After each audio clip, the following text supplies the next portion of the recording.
Halo teman-teman, kita berjumpa kembali. Dalam episode ini, saya ingin mengetengahkan sebuah sejarah Nuswantara terkait dengan candi-candi di Nuswantara ini, di Nusantara Indonesia ini. Dan kajian di episode ini, saya ingin membahas tentang Candi Singosari di Malang, Jawa Timur. Namun demikian, kajian ini tidaklah membicarakan tentang asal-usul, tentang apa alasannya kenapa Candi Singosari dibangun, siapa untuk raja siapa. Tidak itu, tapi saya akan lebih membahas ini dari sudut pandang saintifik yang dilakukan oleh para peneliti di masa lampau. Di episode ini saya ingin membahas sebuah resensi sebuah buku yang dikarang oleh Jesse Bloom PhD yang berjudul The Antiquities of Singosari, yang bukunya diterbitkan di tahun 1939. Seperti halnya yang disampaikan di Wikipedia bahwa Candi Singosari ini reruntuhannya ditemukan oleh gubernur Belanda yang bernama Nicolaus Engelhard di tahun 1803. Beliau adalah seorang gubernur untuk Jawa Timur bagian utara. Di buku ini dijelaskan tentang sebuah situasi di mana Nicolaus Engelhard ini mendapatkan sebuah tuntutan, pertanyaan. Karena seperti kita tahu bahwa ada masa di mana Inggris karena Napoleon Bonaparte pada saat itu menguasai Eropa, ada sebuah perintah bahwa untuk penjajahan di Jawa Tengah Nuswantara pada saat itu yang dipimpin oleh Belanda diputuskan diambil alih oleh Inggris, sehingga Inggris menjajah Indonesia selama 5 tahun, memang hanya tahun 1811 sampai 1816. Nah kemudian pada saat itu terjadi investigasi kepada Nicolaus Engelhard yang dilakukan oleh Letkol Mackenzie terkait dengan report yang disampaikan oleh Engelhaus ini. Dalam salah satu tuduhannya adalah pertanyaan apa yang dituduh Nicolaus ini dituduh telah melakukan perampokan dalam tanda petik terhadap semua artifak-artifak yang ada di Candi Singosari.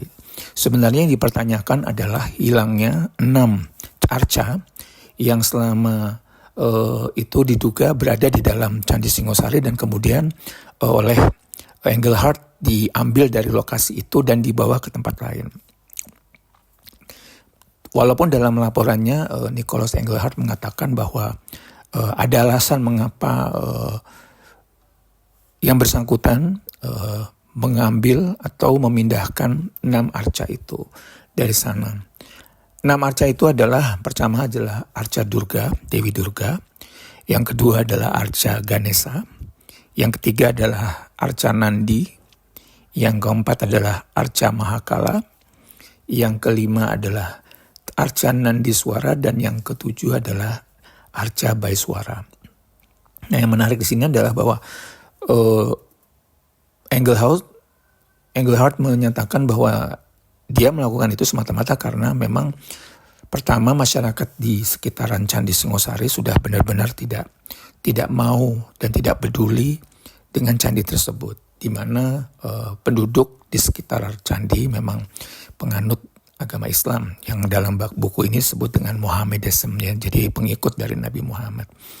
Terus yang kedua lagi adalah Engelhard ini melakukan itu semata-mata untuk menyelamatkan relik-relik yang ada di sana. Namun demikian ini menjadi sesuatu yang menjadi tanda tanya sebenarnya bagi pihak Inggris, dalam hal ini militer Inggris, sehingga ada anggapan bahwa yang dilakukan oleh Engelhard ini adalah sebuah perampokan, ya, sebuah kriminal perampokan.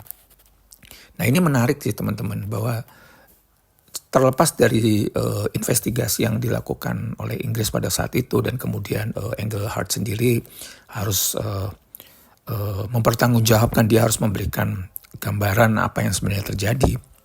Tapi sebenarnya yang menarik sekali adalah buku ini membahas sangat detail sekali tentang begitu banyak artefak, begitu banyak tinggalan-tinggalannya sebenarnya ada di dalam candi itu, yang ternyata sudah tidak berada lagi di lokasi candi itu sendiri. Dan bahkan ada beberapa clue yang saya baca di bab-bab berikutnya membahas tentang di mana keberadaan dari relik-relik itu. Dan bahkan di pengantarnya di buku tersebut, Jesse Bloom menceritakan bahwa ada beberapa arca yang ternyata sudah diambil dan berada di Museum Bangkok. Yang notabene sekarang malah sudah dianggap itu adalah bagian dari tinggalan sejarah leluhur-leluhur mereka. Ini jadi menarik, karena dengan demikian kita harusnya melakukan penelitian lebih jauh untuk memahami. Karena ini adalah penting untuk menjadi pengingat kepada kita semua betapa luar biasanya para leluhur kita dan betapa luhurnya para leluhur kita ini. Oleh karena itu, dalam kajian-kajian berikutnya saya akan mengulik lebih panjang lagi apa-apa yang digambarkan di dalam buku ini. Yang jelas menarik sekali untuk memahami bahwa sungguh peninggalan-peninggalan leluhur kita tidaklah ecek-ecek ya, tidaklah kaleng-kaleng. Hanya dengan mempelajari tinggalannya saja dengan sejarah ini sudah kita memahami betapa luar biasanya. Di kesempatan berikutnya mungkin saya akan membahas tentang sebuah temuan terowongan yang sebenarnya ditemukan di bawah Candi Singosari ini.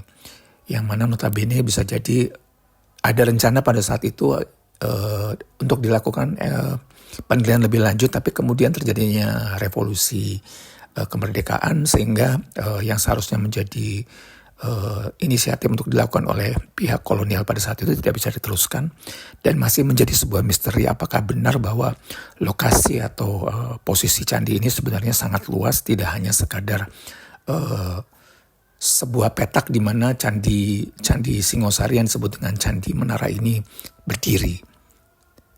Demikian yang bisa saya sampaikan untuk episode ini dan sampai jumpa di episode berikutnya. Terima kasih.